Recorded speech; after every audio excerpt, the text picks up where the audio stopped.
implement technological. Sorry. Sorry, got interrupted there. We're going to have to go on strike to force Canada Post to implement technological changes such as delivering community power and postal banking. What advice would you give today's union activists regarding how to inspire other workers to fight? And how do you inspire workers to fight and even strike for benefits that they may not immediately benefit from as workers, but it will be important for years to come? I think it is quite important that when we develop the demands for the union, that it's done all across the country in a way that involves the members and involves especially all the activists to be very involved in ensuring that their demands and why and all this will come be included in the program of demands. The purpose of that is not only to develop those demands, but it's to be able to later to go back to the people and say, you remember, we had those, we put those demands there ourselves, and we did it because we wanted the union to be in a better situation to organize and even achieve things at a bargaining table. It also involves very much that if you do that, and some of these demands affect, we think of the public, because post office being a public thing at the same time, the public would be interested. So it's always good that the activists across the country make sure to involve others in our approach of what we're trying to do at bargaining table. And if we have to go out and strike, if we have already done a lot of that work, where the members recognize themselves and why they are on strike, they recognize that the leaders understood their demands, that they recognize what we're fighting for. And then there are ways also to get back to the members during negotiation in a way that they will feel they're not left alone until it's all over. I think you should make sure they continue to be to hear about what's going on in some ways. And it's obvious, even if you cannot tell every little things that happen at the bargaining table, it's easy to tell the membership that these demands are still there, we're still working on them. We have not made too much progress up to now, we're going to continue to work on them. Here's why it's important, and remind the people that we said that as a union nationally, we still believe in those demands, that they are there, we're still fighting for them, we're still working for them. And then you're going to end up, because of strike coming possibly and all that, and they just get interested, get the media to understand what is our struggle about. I remember on the issue of the payment maternity leave, for example, we were able to get the media on our side suddenly by saying, hey, this costs 8 cents to the employer to give it to us, and they don't, and they say it's too expensive. At the same time, they're offering us an increase in salary, which shows that the issue was not the money. So just there are ways, that the most important thing is for those in the field, it's to ensure that the membership is always being told and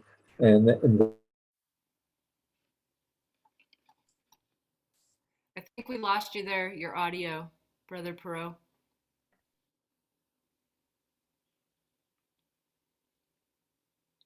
Hello?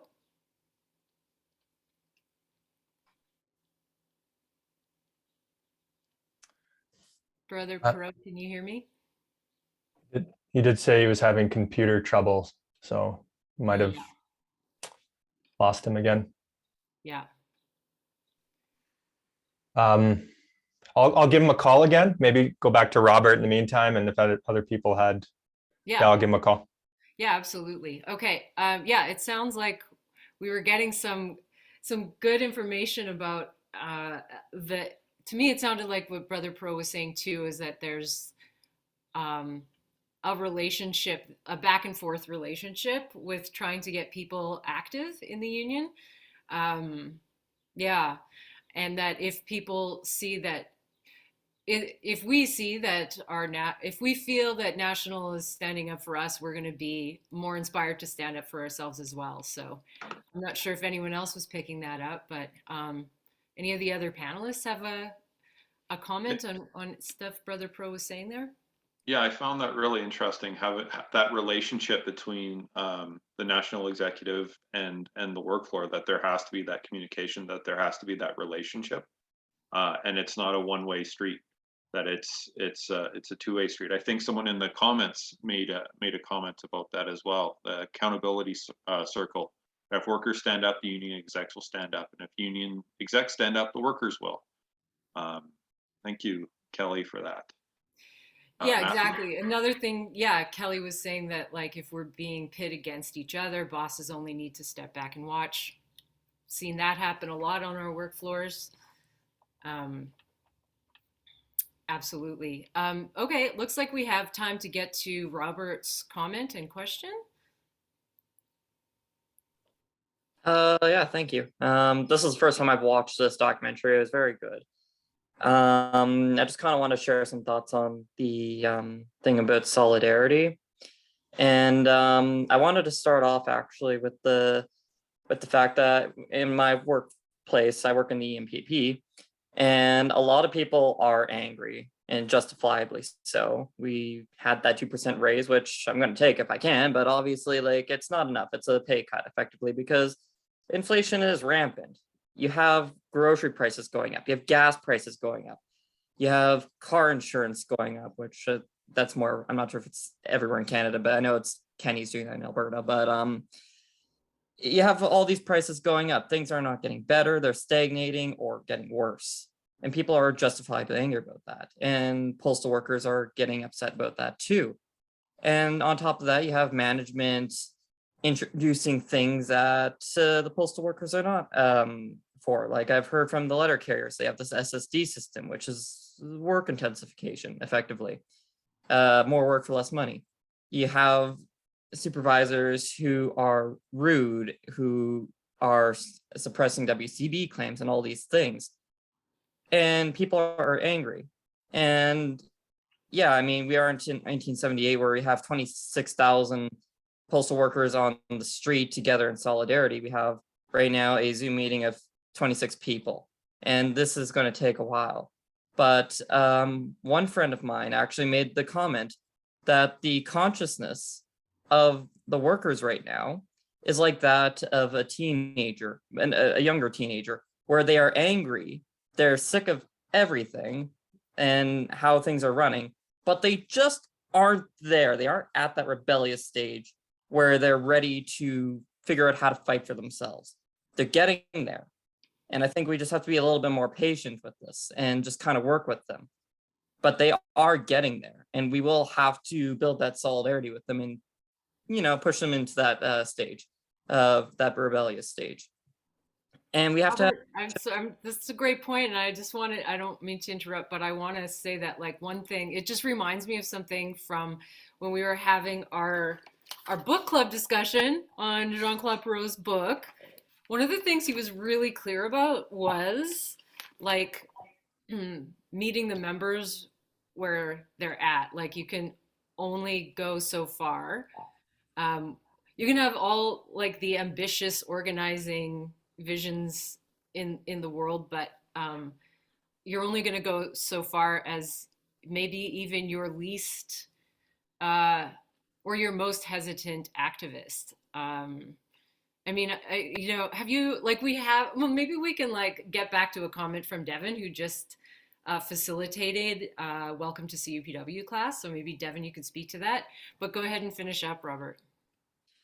Yeah, I mean, that is a good point. Like we have to meet the members where they're at, but it's also our task to raise them from where they're at to a higher level. I think that's how we're going to get to where workers were in 1978. And we have to actually be probably even more ambitious in 1978. Like we want to, like what Brother Parrot did in 1978 was spectacular, fighting back to work legislation, something that in the past couple decades, union after union after union has been facing this legislation. We have to actually surpass that. We have to not just defy it, but we actually have to break this legislation if we're going to actually not have to fight this legislation again and again and have our children fighting it again and again. Like, The struggle Thank you, continues. Robert. Yeah, thanks, Robert. As a father of 3 teenagers, I can assure you that rebellious teenager phase is can be interesting. However, like unions across the world and across time have come to the realization that how it works, how we win, is pretty simple.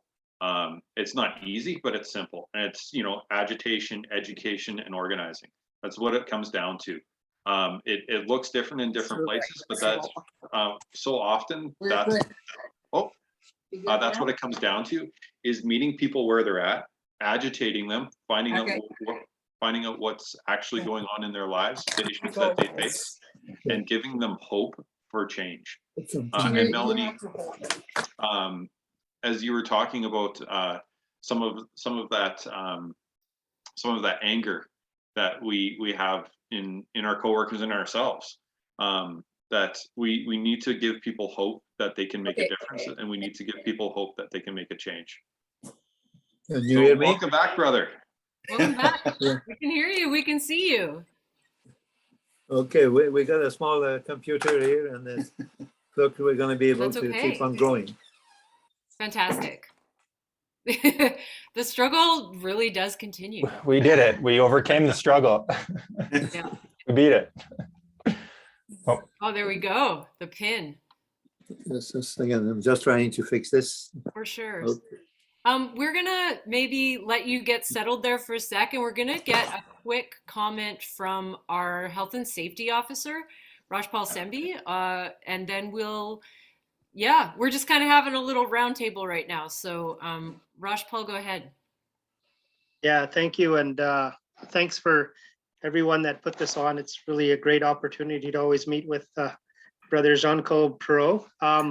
So I just wanted to comment on a few things. So in 2002, I actually met Jean-Claude Parrot in Vancouver, and he probably remembers because we went to the Jolly Taxpayer pub and we both had clubhouse sandwiches, and his daughter was with us. And the one thing that I really found instrumental about JC is the fact that, one, he's such a humble man, but he actually listens to you, and he actually concentrates on what you're talking about. And the one thing, there was a few things I really remember from that moment we spent together was, the comments that he made, that the employer is the one that always tries to tear down our wages, our benefits, our pension, and everything else like that. And he says the unions should always be doing what they can to strengthen their membership, strengthen their education, strengthen their communication to everybody. And that has always been a lasting, point in my mind. And I remember that conversation with JC, and, I just wanted to thank him, but, let's do what we can to strengthen CUPW. Thank you. Thank you, Raj. Okay, I'm gonna fire off another quick question here for you, Brother Parrot. Yes. Yeah, ready to go? Okay. In your time, Canada Post became a crown corporation, which we saw a little bit about in the film. That fight was, at least in part, to ensure that the services that Canada Post provided would remain available for Canadians. So since then, CPC seems to have completely lost the idea of being a service to Canadians, as is solely run as a corporation. So what do you think? Should CPC be seen as a service for Canadians? Are we moving past that? And if so, how do you think we can restore that? CBC? No, CPC. Yeah. Yeah. Oh, I think it is quite important that we make it very clear that we have to continue to make it a service to the public, but at the same time recognize that the employees are part of what we're going to make it efficient and make it working well. And for that, you have to have employees that are satisfied with their job, not employees that feel they are always taken for granted and not being allowed to improve their working condition without a fight. So So for me, it is essential that the post office become a real service to the public, and we should expand those services. You know, we talk about banking services. I used to be a postal clerk in Montreal in the postal station, and we were doing some postal banking at the time. And there was, I remember the Saturday morning was lined up in the post office by people coming to get their money order or other stuff. So we were helping at the time the people in what they were doing. So I think it's still important to find ways to improve the service that we give. And since we have offices all across the country, it makes sense to provide them with services. Like the small communities, they don't have any services outside of the post office. Well, if the post office provide them additional services, that will help. And we should continue in that direction. And at the same time, I want to make it clear that when we talk about the postal service being improved and becoming a real service to the people, I'm not talking about what some will call essential services. The word essential, I'm careful about that because that's what they use to take away your right to strike. And they're saying, and the post office around the world are recognized by the ILO, the International Labor Organization, which is tripartite. They recognize that post offices is not an essential service. Doesn't mean that they cannot give better service, but it's not an essential service, and therefore we should be able to take away the right to strike. And that's very important. We yes, a better service, but at the same time, we still remain keeping our legal right to strike. And our right to strike is a legal one. But if the employer improves services, if the employer treat people better, you maybe have less strike anyway. But you're not going to have less strike if they continue the way they act right now. You want to tell them about the new direction outlets when negotiated in 84? Well, Peter got an additional point. I think you will make. Yeah, please hop in, Peter. It's so great to have you here. Yeah. It's really important to include all our allies in the struggle that we're in. In 1984 round of bargaining, we were able to put in all kinds of brand new services because we forced the corporation to negotiate with us. We brought in new direction outlets. There was one in the West Edmonton Mall, Montreal, Ottawa, all the major shopping centers. We put in the new direction outlets and all new services in there. And in the following round of negotiations, went into negotiations in 87, back to work legislation came in, the arbitrator came along and Cassette said, I can't force the corporation to keep on going in the new direction outlets, and we lost them all, which is, you gotta force the government to recognize that we have a right to provide services and the services that the public want. The pandemic is a good example. I mean, the contact for the letter carriers with the seniors in their on their routes is vital, and I know we're pushing that in the campaign that CUPW currently has, which is great. At the last PAC meeting on Wednesday, they told us that they are going to expand in the postal banking, and they're even talking about getting into credit cards that customers can use to come in at the post office and have that service. And we've been pushing for that all along. Yeah, thank you. There's a great comment in the chat from Brother Lambert, our Prairie Regional Education and Organizing Officer. And he talks about like the Delivering Community Power campaign. Yeah. And, you know, which, right, you're talking about elements of banking, which you mentioned, Brother Parrot, and elements of like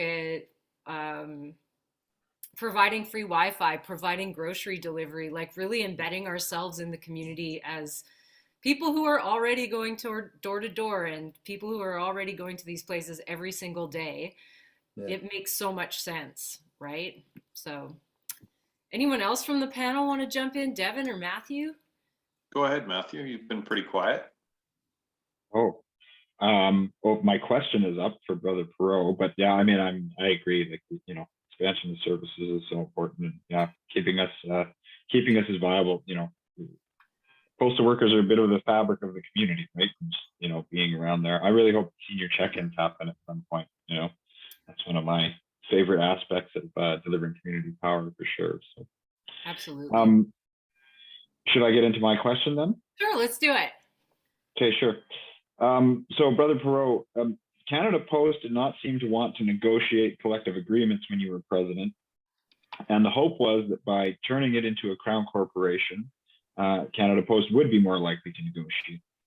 But since then, Canada Post still does not negotiate contracts, even if workers follow all the rules and procedures to have a legal strike. Eventually, the federal government steps in with back to work legislation. Canada Post stalls negotiation, knowing that if the delay is long enough, that back to work legislation will be passed and an arbitrator will write our collective agreement. Do you see any other way forward, any way for the workers to make substantive gains outside of defying back to work legislation? Okay. First of all, when they make it a crown corporation, this is not something we were opposing, because the employer was with being under the Canada Labour Code cannot say this is not negotiable. Again, like before, under the act when we were on, there was a lot of things that was seen as not negotiable or belonging to the employer anyway. Under the Canada Labour Code, you can negotiate anything you want, and it's up to, as long as it's really something you need and you want. So in that sense, it was obviously better to be under the code. Now, being under the code, it doesn't mean that an employer cannot be a bastard. And I think that when we have realized that when we became a crown corporation, that they will have to negotiate new things. So they decided to take the hard line and try to show this is not the case. Well, they still signed without a strike a collective agreement not long time after we became a crown corporation. They still come at the bargaining table, and they are, and then it depends on the strength of, I wouldn't say only the strength of the union, strength of the workers. If the workers are solid, like I was explaining earlier, they're very solid behind their demands, along with all the shop steward, the local officers, regional, national, we're all together on this, because the union is not the national office, the union is not the regional office, the union is not even the local office. The union is include the members. And if the members are felt included, and the local leader felt included because we provide them the information they need to speak to the members and be able to communicate with them regularly during negotiation, the employer would never win, because they will find out very fast that the strike will not be opposed by the membership. On the contrary, will be a solid one. And therefore, it's up to them to either negotiate or leave us on strike, and then they're going to have a problem. The issue of back to work legislation that may come, and this is something we're going to have to start to address very, very strongly. It is not recognized as an essential services internationally, and this is taking away our right to strike every time they threat us of fines of this or that. I think this is something we should study carefully and see how we can attack these things. We couldn't attack them, obviously, during a strike when we defied the law and all that. But there's probably other forum where we could attack them. We already started to do some work at some point in time at the ILO to see what can be done there. But alone over there, they will not be able to speak for the post office in Canada. So we have to do some work in that regard. People in this country don't know that. This is not something that is known. So the post office can play a game. And the government, when they introduce a back to work legislation, what they're doing something that they think the public would support, because the public don't know that we have the right internationally, the right to strike. It is very well recognized. And if they were recognizing that right, they would come at the bargaining table and negotiate. But because they don't recognize that right, they just don't negotiate, hoping the public will support them and will be mad at postal workers, and finally we'll have to get them back to work with threats of all kinds, fines, etc. So the importance of communication and informing people and talking to the reporter. We don't always like the press, the media, but let me tell you, not speaking to them is not helping. You have to explain those things to them, like this stuff about when they introduce a back to work legislation, immediately, even before, but when they threaten to do that, we should go to all the media and say, hey, they don't have the right to do that. The government is violating our legal right to negotiate and our legal right to strike. That's what they're doing. And demonstrate that there's something wrong with the employer, and very clearly. And the members should understand that carefully. I think probably there's still a lot of members don't realize this, but I think probably not much. I think now people should be very much aware, but it is clearly a right that we have. And when it's a right that you have and the employer wants to take away by law, they're violating the law, not us. And that's important to work on that aspect of it. If I was involved again, right, I would go to every media across the country all the time saying the employer is violating the law. The employer is violating the international law. And just show it's the employer that was responsible for the WhatsApp thing and the threat of strikes and all that. So there's much work to do, and it's possible to do that work, and it is possible to change that, but it requires at all levels of the union. It has to be very strong, united stuff going on in that direction. Wow, thank you, brother. It was very, very inspiring. I've like everybody here is so fortunate to be here and to hear these words from you. I know for myself, kind of the journey that I'm on at the moment is really finding my place and our place as a collective union within the history of labor and like you're saying, international labor, and that oftentimes it comes down to international laws, international the International Brotherhood of Workers type thing.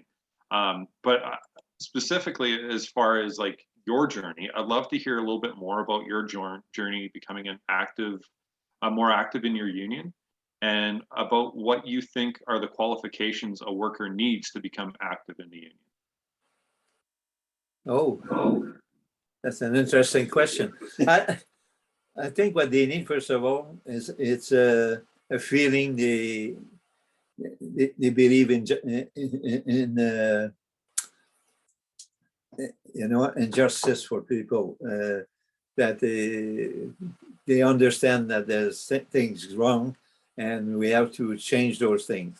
And so when they are work in a place where there is a union and they start to go to a couple of meetings, they're going to find out that there are things that are there that can be done, and they should be encouraged to continue.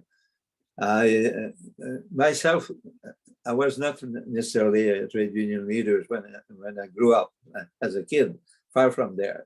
I didn't know anything about that.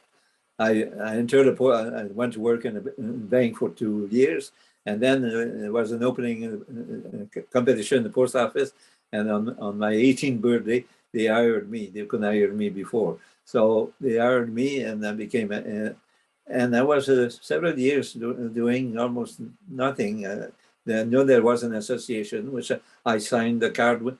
When they hired me, they asked if I wanted to be a member of the union. Sure, signed. And that was it. There was an association at the time. And then one day, there's a guy that said, I'm going to a meeting of the union on I think it was a Saturday or Sunday afternoon. I'm not too sure. And he said, why don't you come? I said, okay, I'll do that. So I went to the meeting, and I always say I got the needle in the arm. From there on, I was 5 years without missing a meeting. So it just show that, because before I was already feeling there was things that were not correct. And I found out at the meeting I was not the only one who had that feeling, and there was a lot of things going on. So then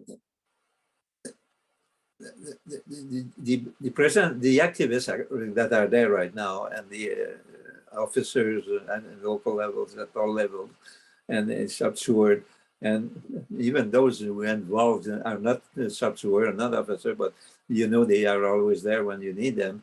If all those people start to really encourage a membership, speak to them more often, and get them, because I always say the union is the membership. And if they're not there, we're nothing. At the national, at the local, at the regional, they have to be there. And the way to bring them there is they make them feel welcome in the union and make them feel they are part of it. And that's the most important thing, I think. And then to attract them also, because make them discover that they don't like injustices. Make them discover that they don't like people being forced to do things they shouldn't be doing. When we were talking about part-time on day shift and full-time on night shift at the time, or when they were saying the part-time having a lower salary than full-time on an hourly basis, that was wrong. And all kind of other things like that. Eventually, people realize why I'm treated this way, not like the others, and all this.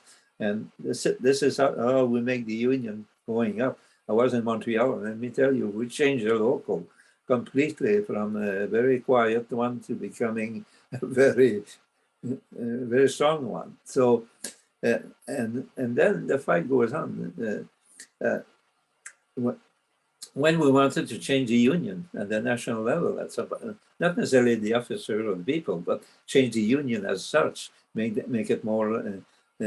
We decided that to go to bring all our delegates who are going to go to the convention into a session on a weekend north of Montreal. And when we went through all our demands, our resolution, and we look at the resolution of all the other locals that were there. And then we went to the convention, national convention, with all that group. Let me tell you, when we took the floor, if anyone knew what they were talking about, it's the delegates of the Montreal local at that time. Let me tell you, and that showed up because the whole convention was just a big change of what sometimes was happening in the past. So it is involving the activists to as much as they want to be involved, and even have them to get involved, the members, as much as they can. At least if a member listens to you when you speak to you in a break at the office, you're already having someone who may become an activist later on, but at least you got someone interested in what the union is doing for him or for her. So it's probably much more I can say than, but And one of the biggest changes was when Jean-Claude took over, it was the fact that he put out the shop stewards bulletins. So it gives them the ammunition for the stewards to go back and talk on the floor and educate the members.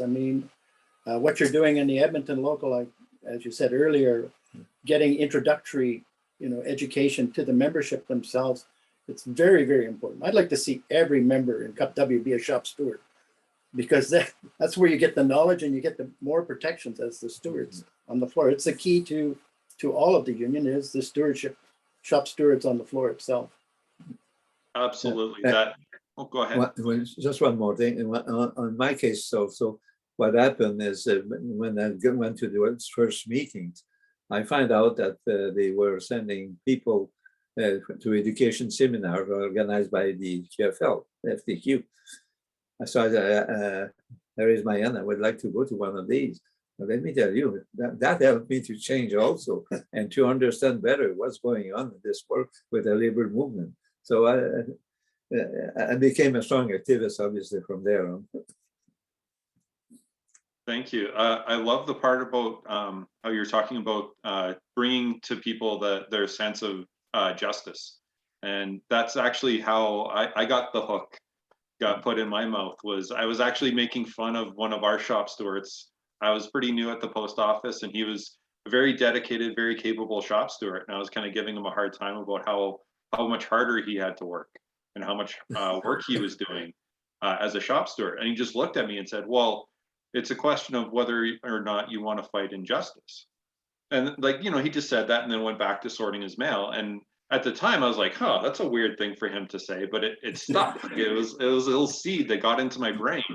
And look at me now, I'm using up my Saturday to talk to a bunch of unionists. So that seed grows. So thank you for that. Natasha, I think you're going to go on with the next question. I was just going to say, yeah, for me, first of all, I guess to backtrack a bit, I'm picking up on some threads and I'm taking some notes because I hear you saying like the part about communication being like very, very important and having that back and forth between executive officers and membership. And you were saying, you know, if you were like a president right now, you would be going to the media and just, you know, calling out the corporation and calling out the government even and saying that like the right to strike is international law and really relying on that messaging and trying to shift the public's, I think what you're saying is shift the public's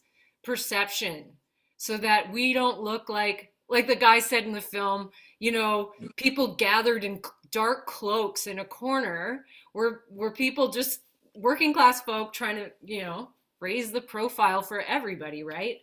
So I think those are some really important points. And for me, I was going to see if Roland had something to say about that as well as a current president, but if not, that's totally fine. And I just wanted to say that I agree. Like for me, our local was offering a taking back our work floor class, right? And that's what got me involved because it wasn't so much justice for me. It was me realizing that if I had a problem and I talked to someone next to me and they agreed, oh yeah, I have the same problem. And then we got together on our work floor and said, what are we gonna do about it? And then the next thing you know, we are bringing it up at a floor meeting and we decide, okay, maybe we're not comfortable with a wildcat strike right now, but maybe we can all turn our backs while the managers are talking, right? Those little things that made us look more organized and more together was enough to just get people's juices flowing. So Awesome. Yeah. We got Roland, did you want to hop in with anything? I think we're probably going to wrap up in 20 minutes. I know you have a lot going on today. No, I'm happy to share. No, I'm loving everything I'm hearing. Just that communication. Oh, a little bit of feedback there. Brother Parrot, I'll just mute you for now. Brother Parrot's. Yeah, I got it. But yeah, that communication's essential, and anyone on this call joining us from Edmonton is going to know all about our journey over the last 3 years. I mean, it's no secret that we didn't have a very vibrant local that long ago, and it was a very tall order because we could blame the members for being apathetic. Like people say that all the time. Oh, it's different now than it used to be. Members are apathetic now, but I don't think that's an appropriate analysis. I think it's always workers are always looking to see if what they're being involved with is going to work. So if people don't have confidence, if the union's going out there and saying like, hey, we want you to do this, but the members aren't confident in the union, they're not going to get involved. So then it becomes a responsibility of the union to try and win them back. So, you know, when I was elected 3 years ago, it was difficult. Like we didn't have regular work floor visits in the local prior to that. And I was very nervous about public speaking, but I knew we needed to like try and win people back. So I started going to I remember meeting Devin for the first time at a work, visiting the work floors and just being like, hey, we need help. You know, the union is only as powerful as the members are involved. I understand you're upset. You feel we haven't done enough, but you need to understand that as your president, I have no power and we need your help. You could help would you be willing to be booked off to take this course on how to teach you how to assert your rights, to teach you how to stand with your fellow workers? First 2 or 3 times I made those visits to work floors because I was going every month to each facility. People would yell at me, people would ignore me, people would walk away, they'd turn their backs. The 4th time people were like, oh, you know, this person's not just campaigning, they're trying to do something. And maybe they felt sorry for me, but they started signing up for courses. And you know, it's like Natasha, Devin, there's so many people in this call, Chris Pilgrim. There's so many people in this call that are a direct result of that work, right? Where if we're just being honest about, it can't be done by just the executive. I know people want to say, why isn't national fixing this? Why isn't regional fixing this? They want to, in their heart, they want to help all of us, but they don't have the power to do it. So we could do our part by trying to inspire members to come back into the union. And as we say in Edmonton, more hands make lighter work. It is not an easy road for us. But everything Brother Parrot is saying, it's like, you know, part of what we were doing in Edmonton, it's like we're not reinventing the wheel. We're just looking at what's worked before, right? And it's not fast, and we just got to keep at it. So anyway, I just thought I'd share that perspective as a local president who has no power. I do have a speaking platform, but power in the union comes from members being involved in the work floor, not from some floating head talking. So anyway, thank you for that. Awesome. Thank you so much, Roland. I guess, Brother Parrot, you're muted again. If you had any, you or Peter had anything to respond to that. Otherwise, we do have a couple more questions we can move on to. Leave it up to you. Are we back on? You're back on. Okay, cool. Sorry, I missed what the question was. Actually, we do have someone with their hand up right now. So, Melanie, do you have a question? I do. Okay, go ahead. Okay. When we were locked out, I believe it was in 2013. Am I wrong? Do you remember we were locked out and we were forced back? That decision, if that decision was made differently to the decision when you went to jail, would that outcome, that decision, if that outcome was different, would we be struggling today with the right to strike? Good question. Oh, well. You understand what I mean? Like if that decision could be made differently, do you feel we would be struggling today with the right to strike? I think this we do have the right to strike. Okay, so you're talking about the passing a law. I'm talking about the stand you took. Cuff me, I'm going to jail. The last time we were locked out and forced to go back to work, yes, if our president at that time took that same stand, would we today have this same struggle for the right to strike? Honestly, I cannot know. The reason is I was not there. The what is not there? I was not there at the time. I didn't know all the things behind the scene, all the stuff that was going on. I don't know for what reason it was not defied or whatever. So I cannot do replace what someone have done without knowing really what was the situation at the time. So it's very difficult for me to answer that. Now, it is clear to me that acquiring the right to strike we legally as I said, it is clear to me that it is very important that no matter what happened or you did in one at the end of a round of a negotiation, it is important to show, to bring back that our legal right to strike is taken away, even if it's legal. So they're making it illegal. And once everyone understands that the employer is making something illegal, that will start to change things. But as long as they feel they can do it, they can do it. Sure, we could defy it. But when we defy it, we have to also say why we're defying it. And the defying is not only because we want better working conditions.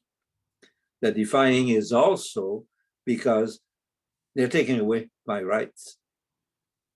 They're taking away a right I have, and that's wrong, and a right that is recognized internationally. So it has to be turned that it's not, yes, it's our working condition, but it is also taking the right to strike that the workers have across this country in the post office, which is recognized internationally. So I'm not going to put myself in the shoes of people who were there when things happen. Not more than I think they would put their shoes in what I have done. Maybe it would have been different when I went to jail. Maybe for other reasons, something would have been different.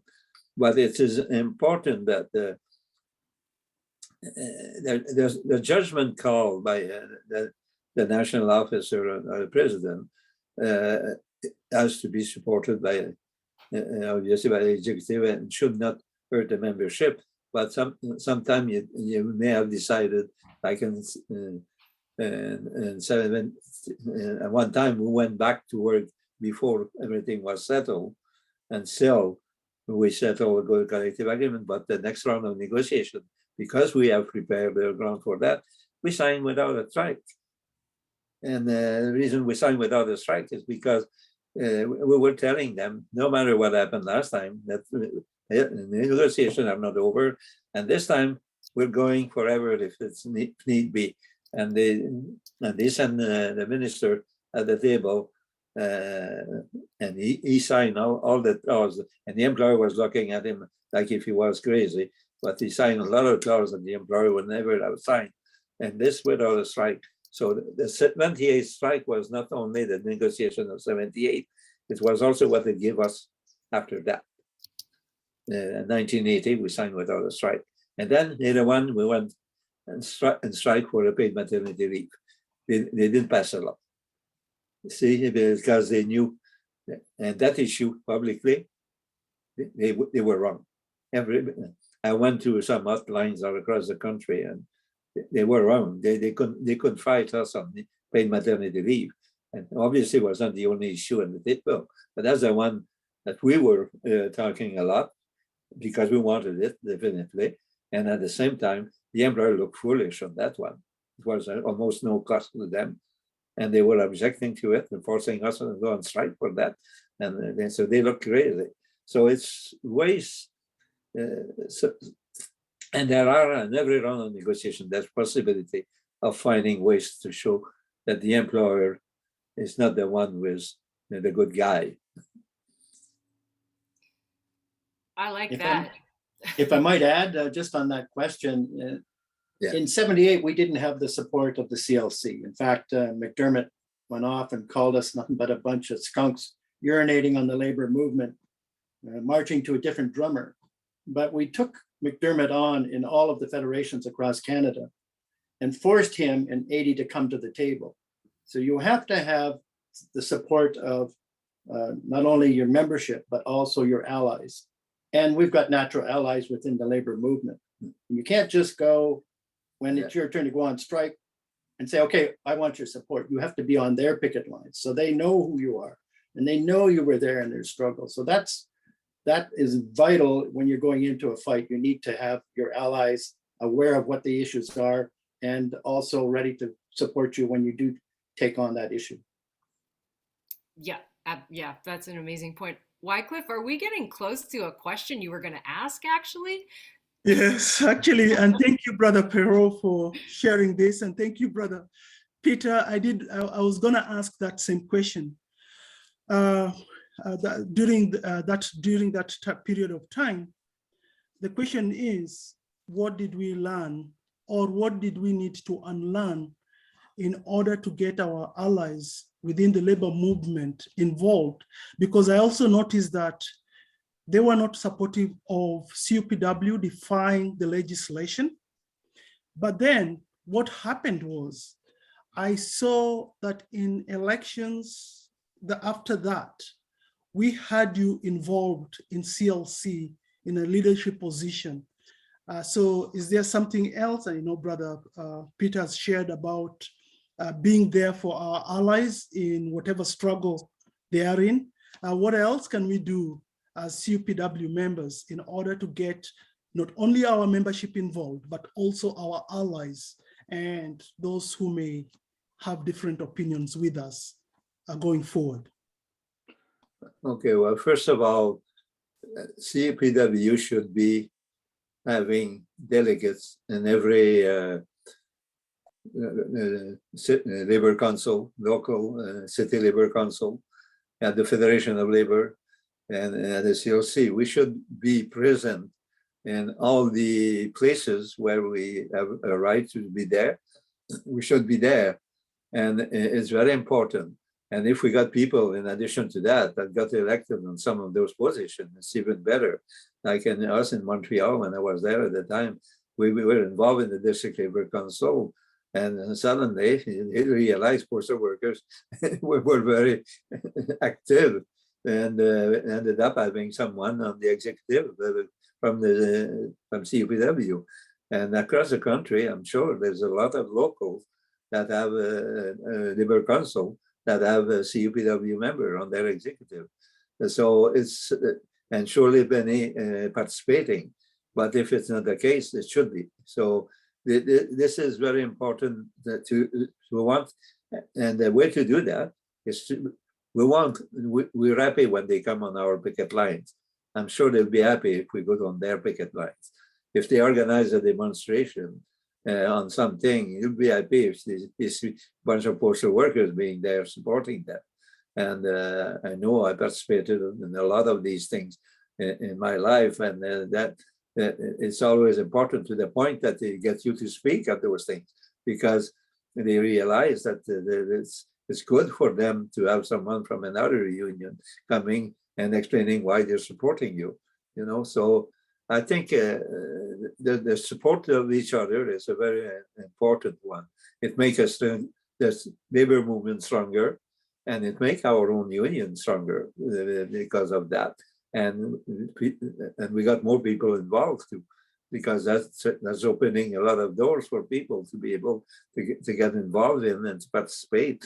Maybe I'm not on the executive of my local, but I can be a delegate at the labor council and that kind of thing. So it's very important. That gives something also for shop steward to be involved in addition to being a shop steward. So. Yeah, so I don't know if I explained myself very well, but probably there's other stuff. There are movements that are taking place that love to have some of us going there to participate in, and so many of these are not very demanding. They may organize a meeting, a rally once a year, or something like that, and you show there, and they're very happy to have you there. So it's important to look at, when I look at what the local is doing in regard to helping people having food and that kind of stuff at the door of the post office, I said to myself, I said, it's amazing how many people must love postal workers in Edmonton, seeing what happened there.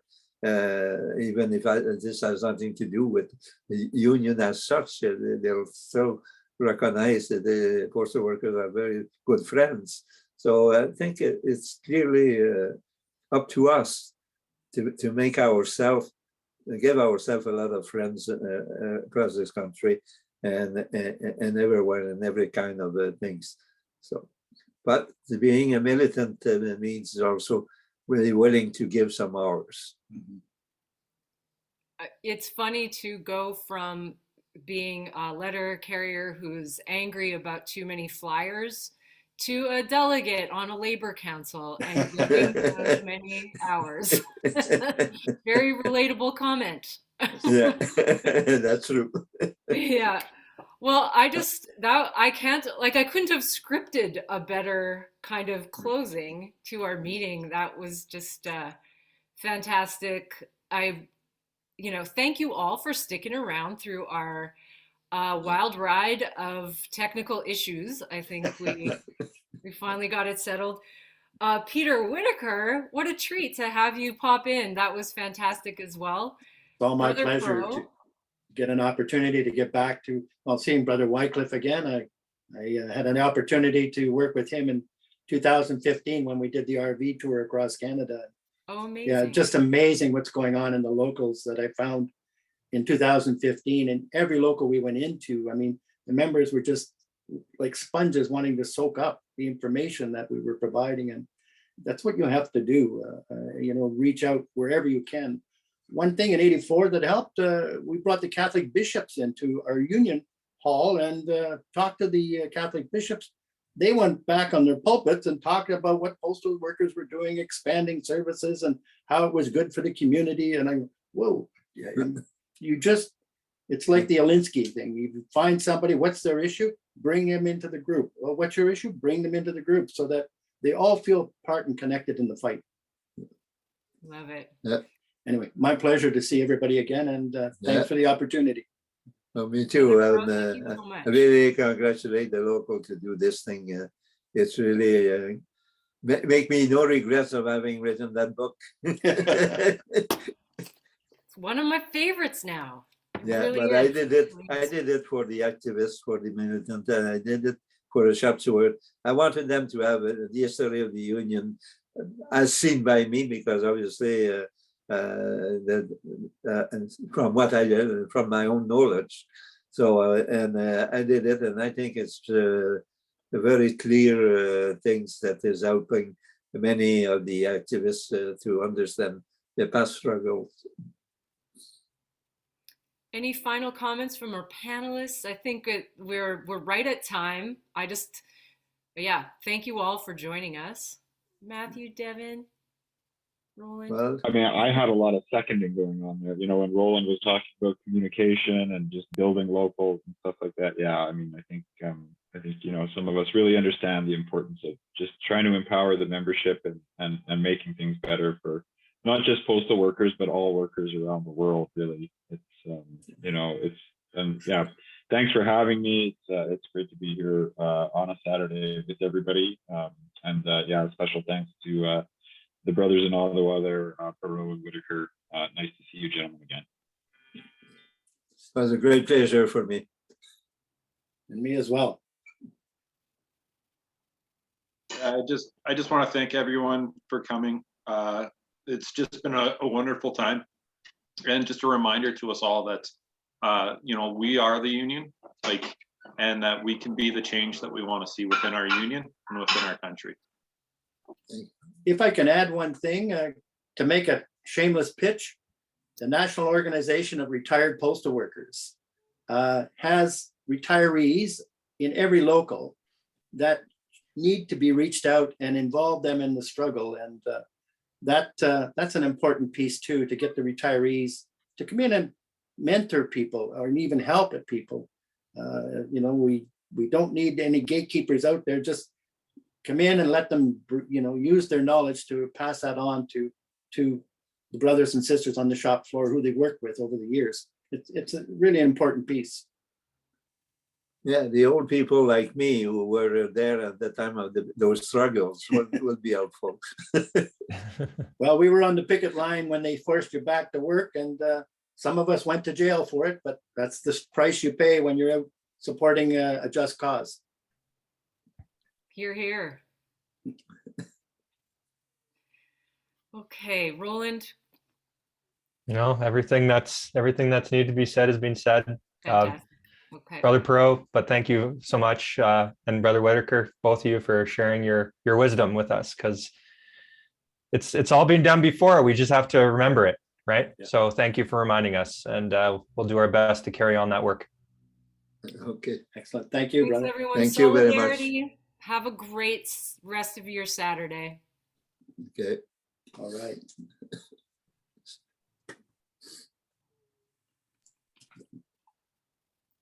Okay.